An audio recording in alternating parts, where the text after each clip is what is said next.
Student, आज हम कर रहे हैं electric field intensity on the axis of a charge ring.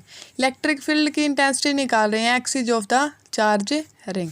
ठीक है, इसमें सबसे पहले आपने क्या लिया, इसमें सबसे पहले आपने एक रिंग ले ली। ठीक है, इस रिंग में जो क्यू चार्ज है आपका वो क्या है, यूनिफॉर्मली डिस्ट्रीब्यूटेड। यूनिफॉर्मली डिस्ट्रीब्यूटेड मतलब जो क्यू चार्ज है वो हर जगह क्या है आपका बराबर। ठीक है, अब आपने क्या लिया, देखो इसका क्या ले लिया, ओ ले लिया इसका सेंटर। ठीक है, आर ले ली इसकी जो रिंग थी उसकी रेडियस। ठीक है, अब देखो आप क्या निकाल रहे हो, electric field intensity on the axis of a charge ring. तो यहाँ से जो सेंटर से यहाँ तक का पॉइंट हमने क्या ले लिया, एक्स, क्योंकि हमें क्या निकालना है, इलेक्ट्रिक फील्ड की इंटेंसिटी निकालनी है on the axis of a charge ring.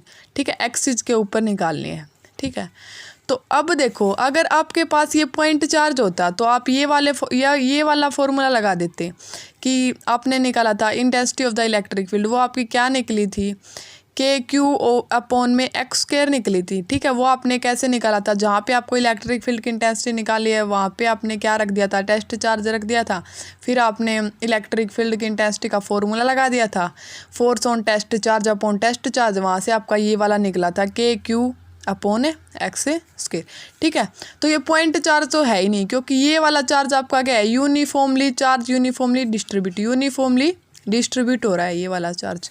ठीक है, तो आप क्या करोगे, इसमें आपने क्या किया, एक डी क्यू है वो स्मॉल एलिमेंट आपने कट कर लिया। ठीक है, फिर डी क्यू को यहाँ से यहाँ तक इसने क्या कर दिया, ज्वाइन कर दिया। यहाँ से यहाँ तक इन्होंने डिस्टेंस ले ली, कौन सी है, आर। ठीक है, अब देखो डी क्यू चार्ज है। ठीक है, तो डी क्यू चार्ज क्या आपका स्मॉल चार्ज है, तो उसकी स्मॉल ही क्या होगी आपके पास, इलेक्ट्रिक फील्ड होगी। तो डी आपने क्या ले ली, उसकी स्मॉल इलेक्ट्रिक फील्ड। ठीक है, अब देखो जो आपका D Q can behave point charge, D Q है वो किसकी तरह बिहेव करेगा, एक पॉइंट चार्ज की तरह, क्योंकि डी क्यू तो आपने क्या किया, एक स्मॉल एलिमेंट कट किया है, तो वो क्या हो गया है कि पॉइंट चार्ज हो गया। तो उसमें आप कौन सा फॉर्मूला लगा सकते हो, ये वाला के क्यू अपॉन एक्स स्क्वायर वाला। ठीक है, डी क्या उसकी स्मॉल एलिमेंट की क्या है, इलेक्ट्रिक फील्ड। ठीक है, तो आप इसके ऊपर क्या लगाओगे, पॉइंट चार्ज वाला फॉर्मूला लगाओगे, डी इज इक्वल टू के इंटू में जो चार्ज है वो कौन सा है, डी क्यू, अपॉन में जो डिस्टेंस है वो कौन सी है, आर, तो उसका क्या हो जाएगा, स्के। तो डी की वैल्यू यहाँ से क्या आ गई, के डी क्यू अपॉन आर स्के। ठीक है, अब देखो यहाँ से यहाँ तक की डिस्टेंस आपने ले ली थी एक्स। ठीक है, और रेडियस ले ली थी आपने आर, या इस पॉइंट से डी क्यू से इस पॉइंट तक की आपने डिस्टेंस क्या ले ली थी, आर ले ली थी। तो ये वाला एंगल, ये वाला पॉइंट यहाँ पे कौन सा एंगल बना रहा है, 90 डिग्री। ठीक है, तो इस पॉइंट को आप क्या लिख सकते हो, R square is equal to R square plus x square. ठीक है, आप यहाँ से आर की वैल्यू निकालोगे तो क्या हो जाएगी, R square plus x square की पावर क्या आ जाएगी, 1/2 हो जाएगी। ठीक है, देखो आर स्क्वायर की वैल्यू यहाँ से क्या आ जाएगी, R square plus x square. ठीक है, आप यहाँ से क्या निकालोगे, आर की वैल्यू निकालोगे तो क्या आ जाएगी, R square plus x square. ठीक है, अब देखो ये वाला एंगल है ना, ये यहाँ पे कौन सा एंगल बना रहा है, थीटा एंगल बना रहा है। ठीक है, यहाँ से आपकी डी इलेक्ट्रिक फील्ड है, ये वाला एंगल थीटा है, तो आपके पास ये वाला एंगल भी थीटा होगा। ठीक है, जिस साइड आपका एंगल थीटा होता है ना, उस साइड आपका क्या होता है, डी कोस थीटा। ठीक है, और जो उसके परपेंडिकुलर साइड होती है वो क्या होती है आपकी, डी साइन थीटा। जिस साइड एंगल थीटा होता है उस साइड तो आपने ले लिया डी कोस थीटा, और उसके परपेंडिकुलर वाला एंगल आपने ले लिया डी साइन थीटा। ठीक है, अब देखो आपको क्या करना है, देखो एक तो आपकी इलेक्ट्रिक फील्ड निकल गई आपकी एक्स एक्सिस में। ठीक है, मतलब जो डी कंपोनेंट है वो दो कंपोनेंट में टूट गया, एक तो टूट गया डी कोस थीटा, एक टूट गया डी साइन थीटा। मतलब कुछ आपकी इलेक्ट्रिक फील्ड एक्स एक्सिस में निकलेगी, कुछ आपकी इलेक्ट्रिक फील्ड वाई एक्सिस में निकलेगी। ठीक है, अब देखो लेकिन इसमें जो इलेक्ट्रिक फील्ड निकलेगी अपनी वो कहाँ पे निकलेगी, केवल एक्स एक्सिस पे निकलेगी। देखो कैसे निकलेगी वो करते हैं। अब देखो यहाँ तक, इसके आगे करते हैं हम, बाद में हमने क्या किया, एक और डी क्यू का एलिमेंट कट कर लिया। यहाँ तक हमने क्या किया था, देखो एक चार्ज रिंग ली थी, उसके ऊपर हमने क्या किया था, क्यू चार्ज यूनिफॉर्मली डिस्ट्रीब्यूटेड किया था। जो सेंटर से यहाँ तक की डिस्टेंस, डी क्यू चार्ज तक की डिस्टेंस हमने आर ली थी, हमने क्या लिया था, एक एक्सिस पे एक्स एक्सिस के ऊपर क्या लिया था, एक एक्सिस के ऊपर एक्स डिस्टेंस दूर एक पॉइंट लिया था। ठीक है, बाद में हमने क्या किया था, तो डी क्यू चार्ज है वो स्मॉल इलेक्ट्रिक फील्ड क्या करेगा, जनरेट करेगा। ठीक है, वहाँ पे एंगल आपने लिया थीटा, थीटा इस साइड एंगल थीटा है तो इस साइड भी एंगल क्या होगा आपका थीटा।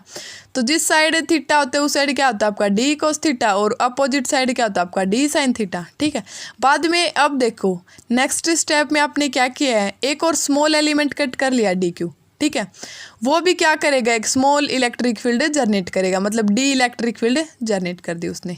ठीक है, अब देखो ये वाला एंगल थीटा तो ये वाला एंगल थीटा। ठीक है, तो इस वाले में निकालो, जिस साइड एंगल थीटा होता है उस साइड क्या होता है आपका d cos theta, opposite side क्या होगा आपका, अपोजिट साइड होगा आपका डी साइन थीटा। तो इसमें क्या होगा, देखो ये वाला एंगल क्या हो जाएगा आपका नेगलेक्ट हो जाएगा, जो आपके पास बचेगा डी साइन थीटा एंगल क्या हो जाएगा नेगलेक्ट हो जाएगा, केवल आपके पास कौन सा एंगल बचेगा डी कोस थीटा। अब देखो अब आपके पास क्या बचा है, देखो आपने एक चार्जर रिंग ली थी, उसके ऊपर आपके पास क्या था क्यू चार्ज डिस्ट्रीब्यूटेड था, आपने एक स्मॉल एलिमेंट कट किया था, यहाँ तक कि आपने डिस्टेंस आर ली थी, यहाँ तक कि आपने ली थी एक्स। ठीक है, ये वाला जो डी क्यू एलिमेंट है वो डी ई क्या करेगा, स्मॉल इलेक्ट्रिक फील्ड जनरेट करेगा। ठीक है, तो आपका डी साइन थीटा तो क्या हो गया आपका कैंसिल हो गया। अब देखो आपका कौन सा एंगल बचता है, डी कोस थीटा। ठीक है, अब देखो D E sine theta component of each element D Q is cancelled by the D E sine theta of the opposite element of the D Q. जो आपका डी साइन थीटा वाला angle है वो क्या हो जाएगा आपका कैंसिल हो जाएगा, आपके पास कौन सा एंगल बचेगा डी कोस ऑफ थीटा। ठीक है, फॉर ईच डी क्यू, हर एक डी क्यू के लिए क्या होगा, जो आर एक्स की वैल्यू होगी वो क्या होगी सेम, मतलब कॉन्स्टेंट। जो ये वाला आर है स्मॉल आर कैपिटल आर और एक्स की वैल्यू क्या रहेगी सेम। ठीक है, अब देखो अगर इनकी वैल्यू सेम होगी, आर एक्स की वैल्यू सेम होगी तो आपके पास एंगल थीटा है वो भी क्या रहेगा आपके पास से सेम। ठीक है, अब देखो फॉर एग्जांपल देखो कौन है आपके पास, ठीक है, उसकी यहाँ तक की रेडियस क्या है आपके पास आर है, यहाँ तक की भी रेडियस क्या है आपके पास आर है, तो यहाँ तक की रेडियस भी क्या है आर, तो इसकी भी रेडियस क्या हो गई सेम हो गई। तो उसी तरह इसका भी क्या हो गया आर एक्स क्या हो गया सेम। अब देखो आपको क्या निकालनी है, नेट इलेक्ट्रिक फील्ड निकालनी है, तो आपका जो डी साइन थीटा वाला था वो तो क्या हो गया आपका नेगलेक्ट हो गया। अब आपके पास कौन सा बचता है, डी कोस थीटा वाला बचता है, डी कोस थीटा वाला बचता है। ठीक है, तो ई नेट आप यहाँ से कैसे निकालोगे, E net is equal to आप कैसे करोगे, देखो आपने एक स्मॉल एलिमेंट कट किया, उसकी क्या निकाली आपने इलेक्ट्रिक फील्ड निकाली, बाद में आप फिर क्या करोगे स्मॉल एलिमेंट कट करके उसकी इलेक्ट्रिक फील्ड निकालोगे। यहाँ पे आप क्या करोगे, एक और स्मॉल एलिमेंट कट किया आपने उसकी इलेक्ट्रिक फील्ड निकाल दी, यहाँ पर आपने एक स्मॉल एलिमेंट कट किया उसकी इलेक्ट्रिक फील्ड निकाल दी, फिर आपने यहाँ पर क्या किया स्मॉल एलिमेंट कट किया उसकी इलेक्ट्रिक फील्ड निकाल दी। इसमें क्या लग जाएगा आपको बहुत ज़्यादा टाइम लग जाएगा, इसलिए आप जो ई नेट है वो कैसे निकालोगे, E net is equal to integration of the sum of the जो आपका डी जो डी क्यू चार्ज की जो इलेक्ट्रिक फील्ड निकलेगी वो डी कोस ऑफ थीटा। अब देखो डी की वैल्यू आपकी क्या ही है, देखो डी की वैल्यू यहाँ से क्या निकली है के D Q upon are square. आप क्या करोगे डी की वैल्यू पुट कर दोगे, E net is equal to K D Q upon are square into में कोस ऑफ थीटा। ठीक है, उसके बाद देखो क्या आएगा, ई नेट की है वो वाली वैल्यू निकलेगी जो इस वाली जो इक्वेशन है के D Q upon are square integration of the cos of theta, k D Q upon are square cos of theta complete equation की क्या है इंटीग्रेशन, इसमें से कांस्टेंट टर्म आपके पास क्या निकल आएगी बार। ठीक है, तो आपके पास बार क्या निकल आएगा, E net is equal to K upon are square cos of theta integration of the किसका हो जाएगा डी क्यू का। इसमें थीटा क्या है कांस्टेंट है, आर और एक्स की वैल्यू क्या है कांस्टेंट, इसलिए जो कोस ऑफ थीटा है वो आपने क्या कर लिया बाहर निकाल लिया, जो आर स्मॉल आर था वो भी क्या कर लिया आपने बाहर निकाल लिया। अब देखो आपको क्या करना है, अब डी क्यू क्या लिया आपने, देखो एक स्मॉल एलिमेंट कट किया है, फिर आप एक स्मॉल एलिमेंट कट करोगे वो क्या ले लोगे डी क्यू, फिर आप एक स्मॉल एलिमेंट कट करोगे उसकी वैल्यू डी क्यू ले लोगे, फिर आप एक स्मॉल एलिमेंट कट करोगे उसकी डी क्यू, फिर आपने एक स्मॉल एलिमेंट, तो आपने क्या मान लिया यहाँ पे integration of the D Q, मतलब सम ऑफ ऑल चार्जेज जो आप डी क्यू कट करोगे उसकी वैल्यू आपने क्या ले ली, integration of the D q आपका किसके इक्वल हो गया क्यू के इक्वल हो गया। ठीक है, अब आपने क्या कर दिया यहाँ पे integration of the D Q की वैल्यू पुट कर दी K Q cos of theta upon are square. ठीक है, अब आपको क्या करना है कोस ऑफ थीटा की वैल्यू निकालनी है। ठीक है, इस वाली ट्रायंगल में देखो, इस वाली ट्रायंगल को हमने यहाँ पे बना लिया, देखो कोस ऑफ थीटा। ठीक है, अब देखो कोस ऑफ थीटा क्या होता है आपका, बेस अपॉन हाइपोटेन्यूज। ठीक है, बेस क्या हो गया एक्स, हाइपोटेन्यूज क्या हो गया आपका आर। यहाँ से कोस थीटा की वैल्यू क्या आ गया आपके पास, एक्स अपॉन आर। ठीक है, अब देखो यहाँ पे आप क्या करोगे, कोस ऑफ थीटा की वैल्यू पुट कर दोगे, E net is equal to के क्यू। ठीक है, एक्स अपॉन आर स्क्वायर तो आपके पास था, मल्टीप्लाई में जो आपका कोस ऑफ थीटा था वो आ जाएगा। ठीक है, यहाँ से के क्यू एक्स अपॉन क्या आ जाएगा, आर क्यूब। अब देखो जो आपने आर स्क्वायर की वैल्यू यहाँ से भी निकाल ली थी, आर स्क्वायर की वैल्यू यहाँ से निकाली थी, आर स्क्वायर की वैल्यू यहाँ से निकाली थी, R square plus x square, R की वैल्यू आ गई थी R square plus x square की पावर है 1/2। ठीक है, वो वाली वैल्यू यहाँ पे क्या कर दोगे आप, पुट कर दोगे आर स्क्वायर की जगह, R square plus x square की पावर है 3/2। 3/2 इसलिए हो जाएगा क्योंकि R square plus x square की पावर 1/2 था, उसका आप क्यूब करोगे तो क्या हो जाएगा आपके पास, r square plus x square की पावर है 3/2। ठीक है, ये होता है इसमें जो electric field intensity on the axis of a charge ring का रिजल्ट आपके पास है, ये वाला होता है। ठीक है, अब देखो आपको क्या दिया हुआ हो, यूनिफॉर्म चार्ज डिस्ट्रीब्यूशन दिया हुआ है। ठीक है, आपको कहाँ पे निकालनी है, सेंटर पे फील्ड निकालनी है, तो सेंटर पे फील्ड आपकी क्या होगी, जीरो होगी। क्यों होगी, देखो आपको आपके पास क्या है, एक रिंग है। ठीक है, इसमें इस पे क्या है आपका यूनिफॉर्मली चार्ज डिस्ट्रीब्यूशन। यूनिफॉर्मली मतलब क्या है, हर जगह क्या है उसका बराबर का चार्ज का क्या है डिस्ट्रीब्यूशन। ठीक है, मतलब कोई चार्ज ऐसे है, कोई ऐसे है, कोई ऐसे है, कोई ऐसे, तो ई नेट क्या हो जाएगा इसमें, जीरो हो जाएगा। अब देखो इसको प्रूफ करके देखते हैं इसमें, अगर एट सेंटर पे अगर एक्स की वैल्यू जीरो हो जाए, अगर इस इक्वेशन में एक्स की वैल्यू जीरो पुट कर दें तो आपका ई नेट भी क्या निकल के आ जाएगा, जीरो। ठीक है, अब देखो जो नेक्स्ट केस बनता है वो क्या बनता है आपके पास, एक्स क्या हो आपके पास, एक्स आपके पास क्या हो, बहुत बड़ा हो, और आर क्या हो आपके पास है, छोटा हो। X square plus R square क्या हो जाए, इक्वल टू एक्स स्क्वायर के इक्वल आ जाए। मतलब क्या है, एक्स क्या है आपके पास, बहुत बड़ा है। ठीक है, आर क्या है आपके पास है, बहुत छोटा। तो उसमें क्या हो जाएगा, ई नेट की वैल्यू आपके पास क्या थी, K Q X upon R cube.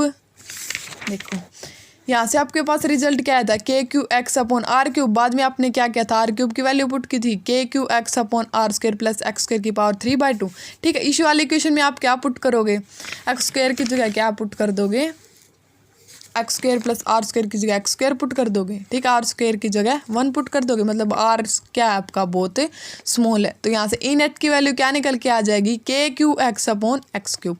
ठीक है, एक एक्स से एक एक्स कैंसिल हो जाएगा, आपके पास क्या बचेगा, ई नेट इज इक्वल टू के क्यू अपॉन एक्स स्क्वायर। ठीक है, ये वाला रिजल्ट आपका किसका था, जो आपका पॉइंट चार्ज था, पॉइंट चार्ज का रिजल्ट आपका यही आता है, के क्यू अपॉन एक्स स्क्वायर। ठीक है, तो यहाँ से ई नेट क्या निकल के आ गया, के क्यू अपॉन एक्स स्क्वायर। तो ये बिहेव लाइक पॉइंट चार्ज, ये किसकी तरह बिहेव करेगा, एक पॉइंट चार्ज की तरह बिहेव करेगा। ठीक है, 2 केस हो गए। अब जो थर्ड केस आता है वो क्या आता है, एट इन्फिनिटी। अगर आप एक्स की वैल्यू इन्फिनिटी रख दो तो क्या होगा आपके पास, देखो एक्स की वैल्यू आपने क्या की, इन्फिनिटी रख दी, यहाँ पे भी क्या होगा, इन्फिनिटी। इन्फिनिटी अपॉन इन्फिनिटी क्या बच गया आपके पास, जीरो बच गया। ठीक है, तो ई नेट की वैल्यू क्या आ गया आपके पास है, जीरो। ठीक है, अब देखो जो आपका ग्राफ बनता है इसके अंदर वो ऐसे बनता है, क्योंकि देखो एट द सेंटर पे भी आपकी इलेक्ट्रिक फील्ड जीरो निकलती है। ठीक है, और जो इन्फिनिटी होता है उसके ऊपर भी आपकी इलेक्ट्रिक फील्ड की इंटेंसिटी जीरो निकलती है। ठीक है, जो बीच वाला ग्राफ होता है ना उसमें उसकी कुछ वैल्यू आती है। ठीक है, जो इलेक्ट्रिक फील्ड और एक्स के बीच में जो ग्राफ बनेगा वो ऐसे बनेगा, स्टार्टिंग में उसकी वैल्यू जीरो हो जाएगी इलेक्ट्रिक फील्ड की, और लास्ट में बीच में उसकी कुछ वैल्यू आएंगी।